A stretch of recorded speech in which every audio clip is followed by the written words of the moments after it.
continuar y le voy a pedir al Señor su palabra para ver dónde nos quiere llevar.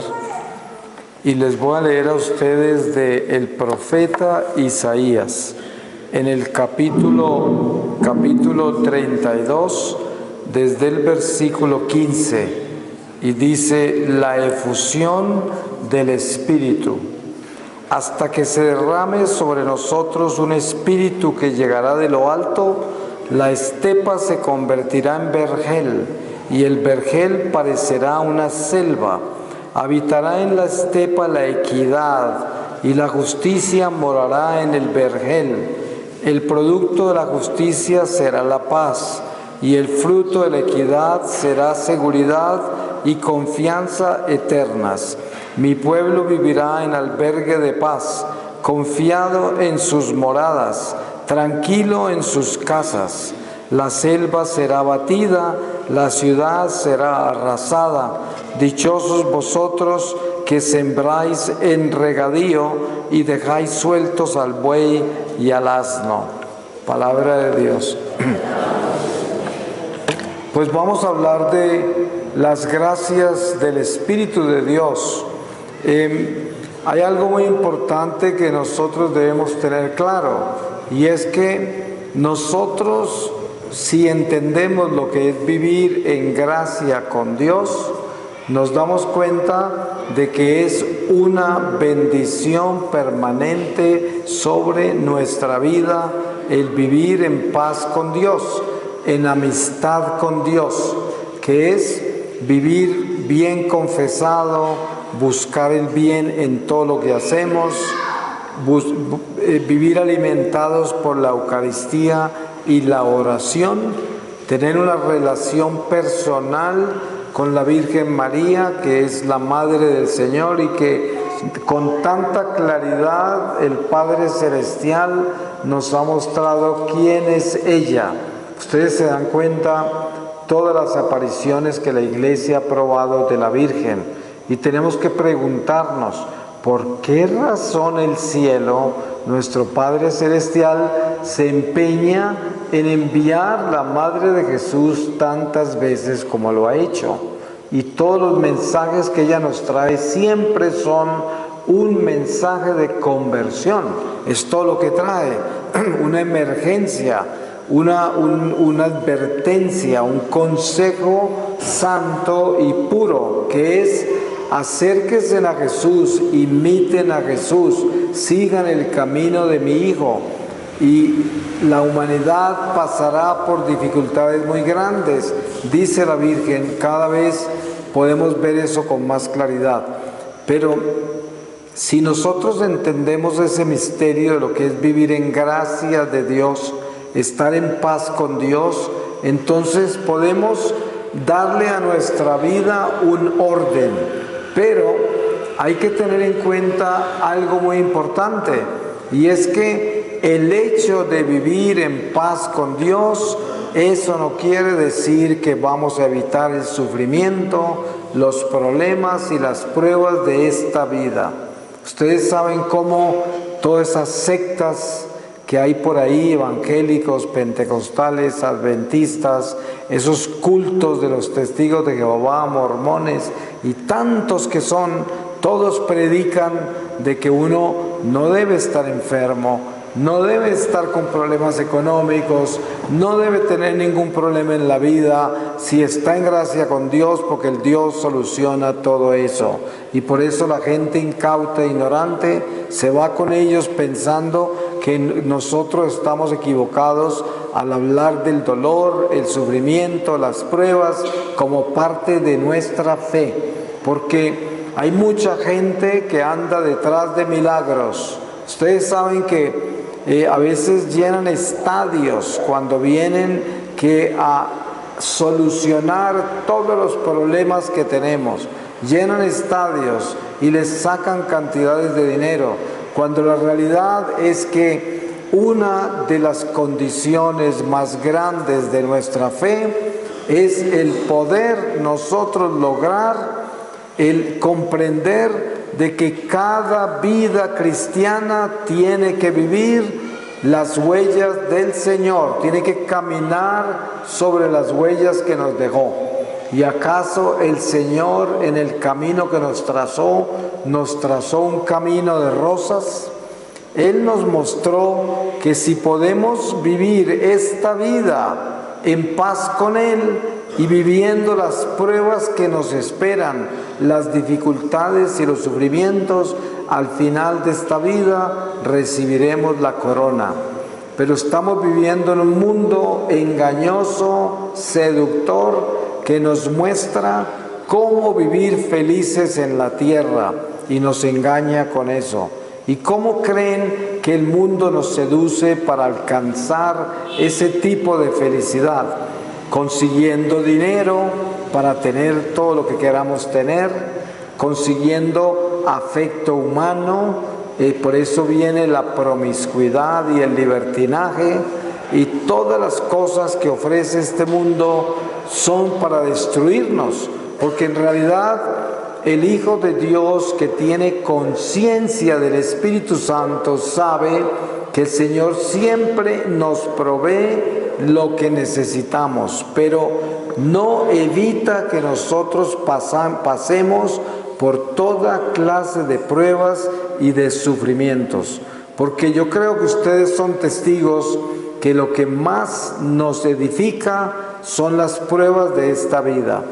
Miren, cuando uno pasa dificultades de cualquier tipo, ya sea por salud física, mental, espiritual, por problemas económicos, problemas en la familia, problemas en el trabajo, quién sabe dónde, todo eso tiene dos posibilidades. Una, o purifica y edifica y santifica, o corrompe, porque se vuelve un resentido, un vengativo, una persona que está enojada con la vida y con la humanidad si las cosas no salen como uno quiere. Ese es el que se corrompe. Pero el que se purifica y se edifica con las pruebas de esta vida, cada vez se hace una persona mejor. El sufrimiento nos edifica.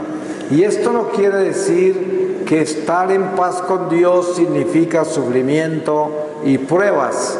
No necesariamente, pero lo que sí debemos tener claro es que estar en paz con Dios significa tener fortaleza, porque Dios nos ha dado un espíritu de fortaleza, que quiere decir que sin importar las pruebas y los sufrimientos de esta vida, o los esfuerzos del trabajo que tenemos que hacer para poder lograr salir adelante en esta vida. Eso lo pueden decir aquí los padres de familia que hay, todas las pruebas que hay que pasar para sostener y educar los hijos, los sacrificios, la creatividad, cómo hay que extenderse a buscar posibilidades de cómo lograr lo que tenemos que hacer.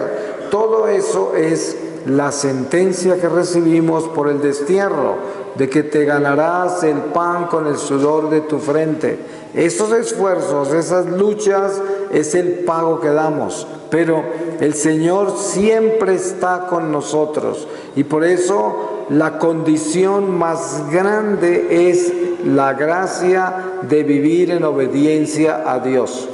Pero hay que tener mucho cuidado de no confundir ser obediente a Dios con ser muy religioso. Hay gente que vive rezando, hay gente que vive mucho en la iglesia, pero están detrás de milagros, están detrás de cosas extraordinarias, y esta gente no tiene fe de verdad, porque la oración, la religión, el estar en la iglesia, es el amor que le tenemos a Dios. No es un interés personal para que nos vaya bien. Esa es la religión equivocada, porque la religión no es magia, ni es un amuleto de la buena suerte. La religión es un don que Dios nos dio, y debemos darle gracias a Dios por tener la iglesia del Señor. y por tener la posibilidad de venir a la iglesia a que nos perdonen los pecados, a que nos alimenten con la Eucaristía y a poder sentir la presencia de Dios. Ninguno de ustedes puede negar que cuando llega a la iglesia siente la presencia del Señor. Nadie lo puede negar. Aquí está el Señor. Y esa presencia del Señor es la sed que llevamos en el corazón. Por eso es importante distinguir entre esa religiosidad y la verdadera fe. Asegúrese que cuando usted ore, cuando usted venga a misa, cuando usted se venga a confesar, no venga porque tiene que hacerlo, no venga porque así usted siente que cumplió, venga porque usted tiene amor a Dios. Eso es importante tenerlo claro, porque tiene amor a Dios. Y esto, cuando usted lo tiene claro en su corazón, ya su fe no depende de los seres humanos, no depende de la gente que está en la iglesia. Mire cuánta gente pierde la fe porque hay un escándalo en la iglesia de un sacerdote, de un seminarista, de un parroquiano, de cualquier persona de la iglesia, y pierden la fe, se escandalizan. ¿Por qué? Porque tienen la fe amparada en seres humanos. Nosotros no podemos venir a la iglesia solo porque venimos a ver a una persona, al sacerdote o a los parroquianos. Tenemos que venir a la iglesia porque venimos a amar al Señor, a amar a Jesús. Y esto es demasiado importante que lo tengamos claro. Por eso quiero contarles y aprovechar la oportunidad para explicarles algo, aprovechando que aquí está Fray José María, que muchos de ustedes conocen, si no es todos ustedes. Yo les conté que Fray José María había sido mi primer confesor. Pues cuando yo comencé mi vida de misionero, el Señor me mostró que también Él era mi director espiritual. Y Él ha sido mi director espiritual desde el principio de la misión. Y por eso estoy con Él aquí esta noche también. Y estas son cosas que el Señor da.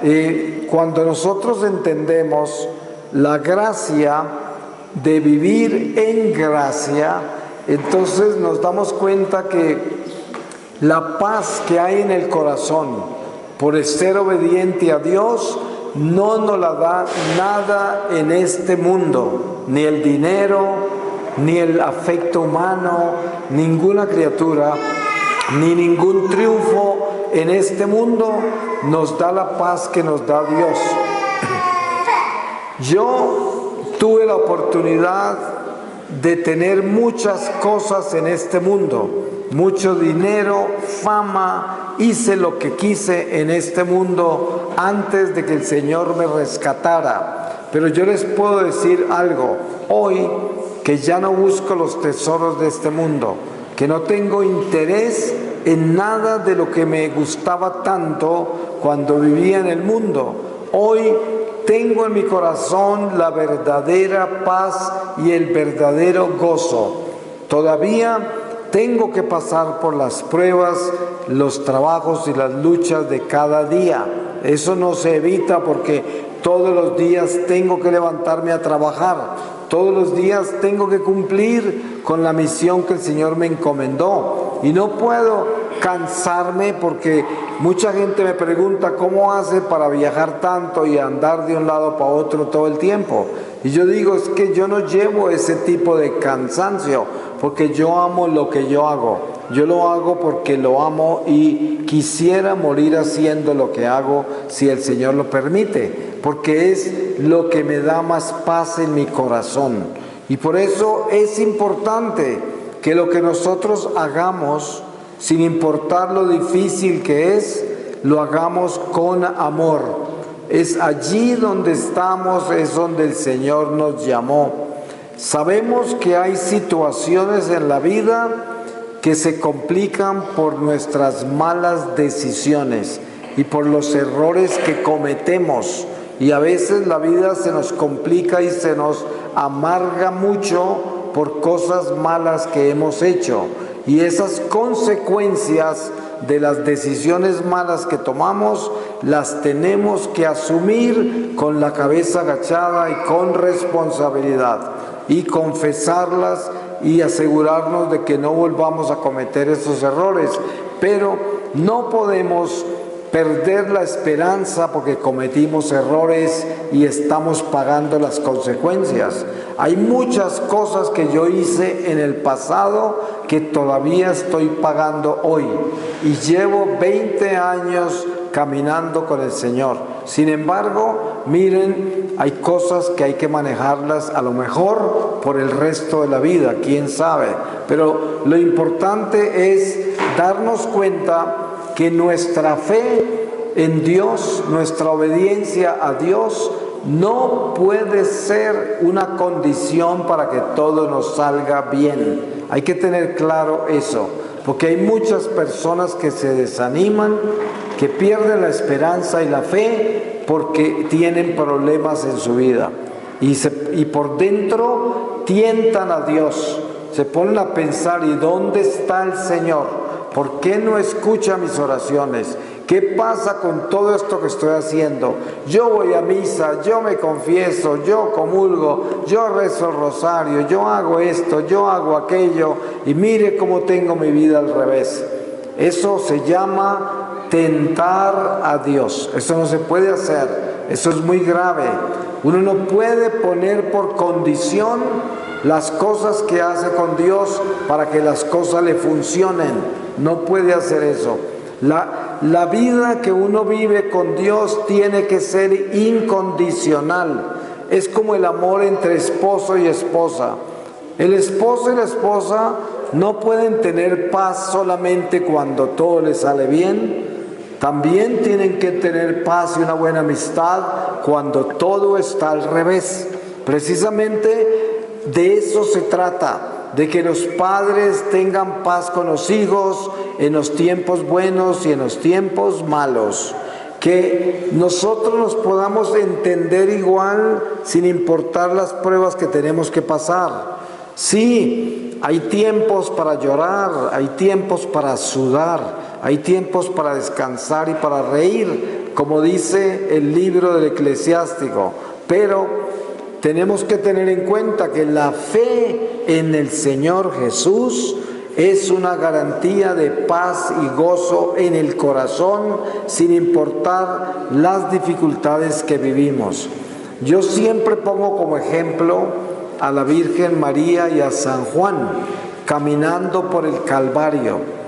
Seguro que la Virgen y San Juan llevaban muchas lágrimas en los ojos por el Calvario, pero les aseguro que ninguno de los dos llevaba un rostro deformado, llevaba un rostro que estaba amargado y resentido. Les aseguro que no. Esos rostros de lágrimas y de tristeza eran rostros santos, que sabían que así tenía que ser, y ese dolor lo tenían que vivir, tanto Jesús como María, como Juan, como todas las mujeres santas de Jerusalén que lo acompañaron por el Calvario. Todos sabían que así tenía que ser, pero esa tristeza, esas lágrimas, no les corrompió el corazón. Ustedes saben que ni la Virgen María, ni San Juan, ninguna de esas mujeres que caminaron con Jesús se llenaron de venganza contra Pilatos, contra Herodes, contra Caifás y Anás y contra todos los que crucificaron al Señor. Eso fue lo último que tenían en el corazón.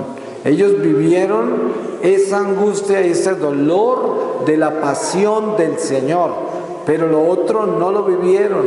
Y eso es lo que debemos tener como ejemplo, que las pruebas de esta vida no vayan a disminuir nuestra fe y nuestro amor por Dios.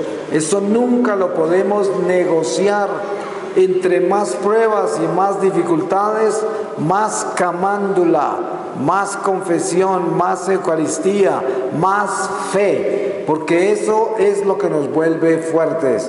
Miren ustedes, en el matrimonio o en la relación de los padres con los hijos, lo más hermoso es que en los tiempos difíciles puedan tener esperanza y fe, porque que no se dejen doblar por las dificultades de la vida. Esa es la prueba de que Dios existe en nuestro hogar, que Dios existe en nuestro corazón y que no vamos a perder la esperanza y la fe porque las cosas están difíciles.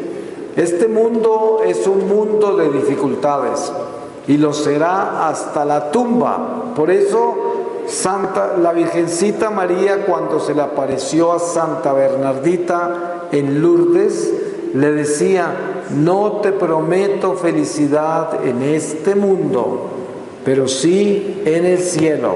Acá no. Y eso es muy importante, porque eso no solamente era un mensaje para Santa Bernardita, eso era un mensaje para todos nosotros. Si ustedes leen bien el Evangelio, se dan cuenta de lo que Jesús decía.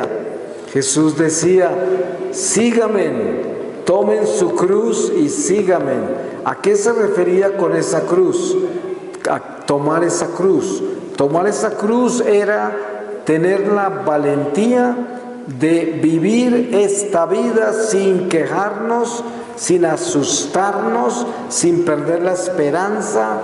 Eso se llama cargar la cruz y seguir al Señor, confiando en Él y sabiendo que Él está ahí siempre, en las malas y en las buenas, siempre está ahí.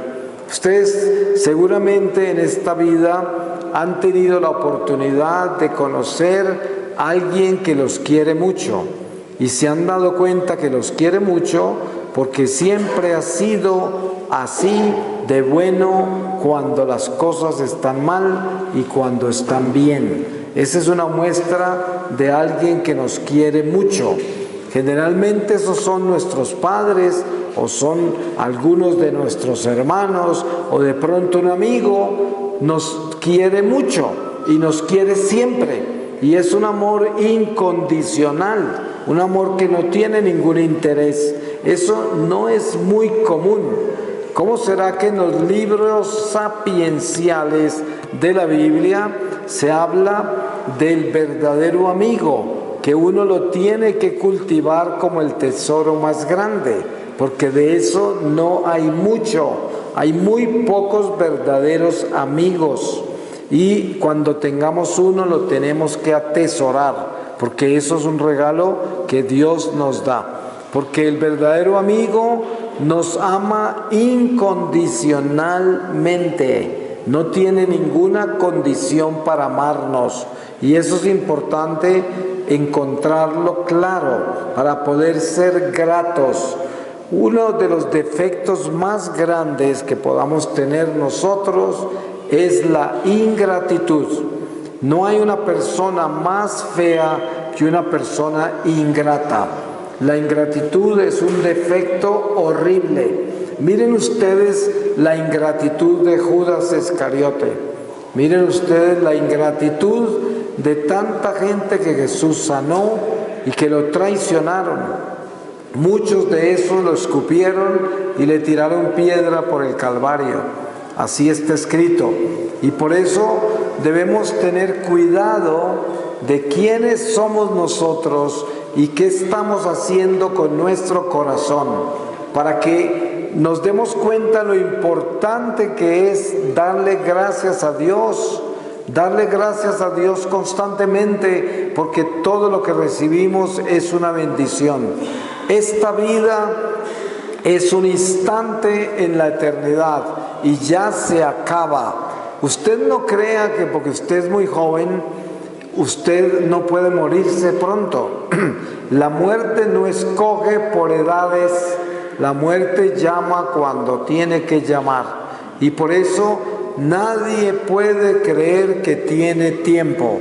Ninguno de nosotros tenemos tiempo. El tiempo solo le pertenece a Dios. Entonces no piense que usted tiene tiempo para cambiar. Hay gente que está metida en un vicio bien horrible y cree que todavía tiene chance de cambiar más adelante. Ahí voy. ¿Qué tal que lo llamen en ese ahí voy? No hay tiempo. Uno tiene que ponerle el hacha a la raíz de todo vicio, a la raíz de toda maldad, a la raíz de toda imperfección, porque si no, no va a poder hacer nada y nunca va a poder crecer. Uno no puede acomodarse en sus vicios. Eso es fatal, es terrible. Hay que levantarse con fe, con valentía y enfrentarse a las cosas malas de nuestro corazón y atreverse a cambiarlas. Eso es posible. Yo no soy un santo y a mí me falta mucho por alcanzar. Sin embargo, yo les puedo dar testimonio a ustedes de que el Señor me ha dado la fortaleza para dejar muchos vicios, para dejar muchas cosas malas. Como les digo, todavía me falta mucho, pero yo puedo testificar de que cuando uno decide cambiar, cuando uno decide volverse una buena persona, cuando uno decide obedecerle a Dios, el Señor lo ayuda y el Señor le protege la vida, el Señor le allana el camino, le abre puertas, el Señor le ayuda, yo lo sé. A mí me ha hecho eso, a mí me ha ayudado, a mí me ha abierto puertas y también el Señor ha permitido que yo pase durante estos 20 años de apostolado, que yo pase por muchas dificultades, por muchas pruebas. Así de que entendamos que bendita la prueba, bendito el sufrimiento. Muchos de mis colegas en California no entienden por qué yo digo que bendito secuestro. Nunca lo entenderán, porque son gente que no conoce a Dios y no saben a qué me refiero yo. Pero yo puedo decir, aunque me robaron todo, me torturaron por 6 meses, estaba como muerto en vida, hicieron sufrir a toda mi familia y sin embargo hoy yo digo bendito secuestro, porque por ese secuestro el Señor rescató mi alma. Y no es que me considere muy ganado ahora, porque yo sé que me tengo que levantar todos los días de mi vida a pelear para mantenerme en gracia. Todos los días. Yo tengo que hacer eso hasta la tumba. No me puedo confiar, porque si yo me las doy de que tengo las cosas arregladas, llega el diablo y me da 3 patadas y me las desordena, porque nadie puede dársela de que tiene la vida muy ordenada, porque uno tiene que trabajarlo todos los días. Hay que levantarse todos los días a convertirse. Nosotros vivimos en una conversión permanente. No hay nadie convertido, todos nos estamos convirtiendo. Por eso hay que tener humildad y un corazón abierto y reconocer cómo somos de pecadores, cómo somos de limitados, cómo podemos nosotros mismos destruir nuestra propia vida con nuestra propia voluntad, y por eso no podemos confiarnos. Hay que luchar todos los días hasta que lleguemos a la presencia del Señor en el momento de la muerte, y sabiendo lo más importante de todo, que nosotros, si caminamos con Jesús, si le obedecemos al Señor, en el momento de la muerte nos transformamos, continuamos viviendo, pero transformados, y entramos a una vida superior. Por eso Jesús decía, cuando hablaba de San Juan Bautista, decía: Juan Bautista es el profeta más grande que ha habido y que habrá, pero el más pequeño del cielo es más grande que él. Con eso nos estaba dando a entender que a pesar de que Juan era un santo tan grande y un profeta tan grande, sin embargo, el cielo era mucho más grande Y eso es lo que debemos entender, hacia dónde estamos caminando. La esperanza tiene que estar después de la tumba. Esa es nuestra esperanza. Nuestra esperanza debe estar anclada en Jesucristo. Ahí debe estar anclada. Pues le voy a pedir al Señor su palabra para que en esta palabra sellemos esta reflexión. Y les voy a leer de la epístola, la segunda epístola a Timoteo, en el capítulo 3, desde el versículo 1, y dice: prevención contra los peligros de los últimos tiempos. Ten presente que en los últimos días sobrevendrán momentos difíciles.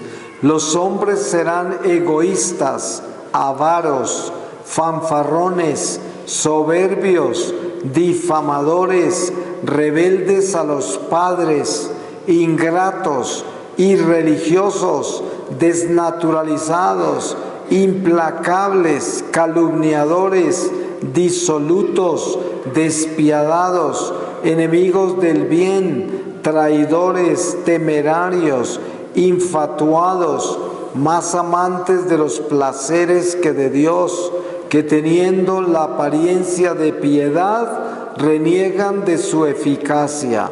Guárdate también de ellos.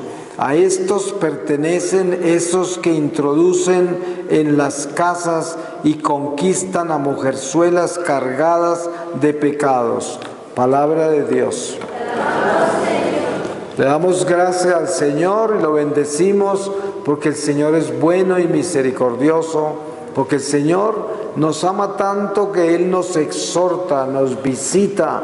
Es el Espíritu Santo que nos cuida. Por eso la palabra de Dios dice: si hoy escucharais mi voz, no endurezcáis el corazón como en Meribá, cuando me tentaron, un pueblo maleado de incredulidad.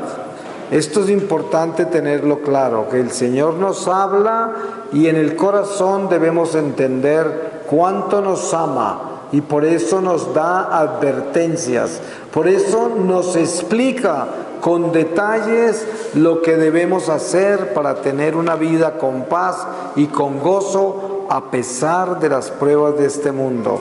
Amén.